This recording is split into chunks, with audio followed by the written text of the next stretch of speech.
on TechBuzz, the top 5 features of HP's new notebook, the NV15, the new BlackBerry Bold 9790, and our Ultrabook boot-up speed test. HP has unveiled its NV15 notebook this week, and we think that our laptops are definitely envious of its sleek, all-metal good looks. So here are our top 5 NV15 features that we wish our notebooks had. Number 5. HP CoolSense technology so that our laps won't feel like they're being roasted.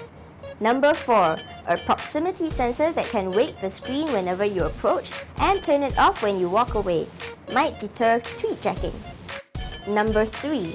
Each button is lit by an individual LED light and turns on or off row by row, a little bit like greeting you with a wave. Number 2.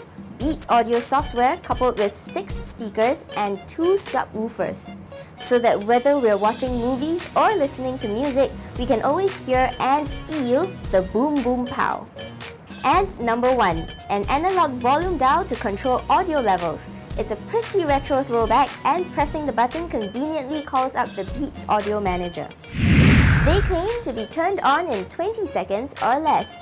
We're talking about Ultrabooks, of course, and the Rapid Start feature. But how fast are they really? Let's find out in our Ultrabook shootout. In this shootout, we're testing the time taken to load the Windows login screen.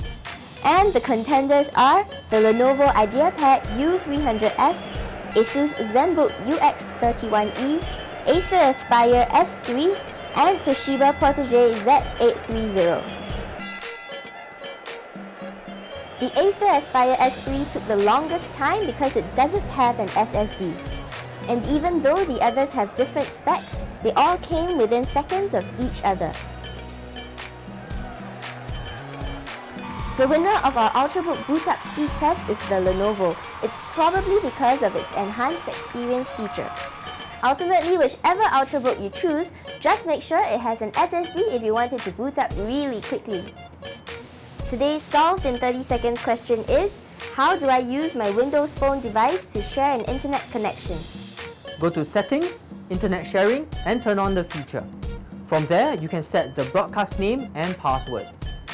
On the device that's using the phone's network, look for the broadcast name and connect like you would at any Wi-Fi hotspot. Note that this feature is available only to new Mango devices and not to the older products that got updated to the operating system. However, manufacturers may decide to release a firmware update to enable it on the older products in the future. The BlackBerry Bold 9790 was unveiled in Jakarta this week, and we brought one back home for a quick review.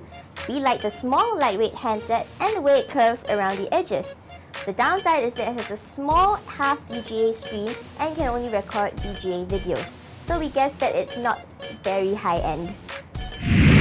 Our annual Reader's Choice poll is back. Vote for your favorite tech products by logging on to this URL, and you can stand to win attractive products including a Canon DSLR, Alienware gaming laptop, and Samsung Android smartphone. So good luck!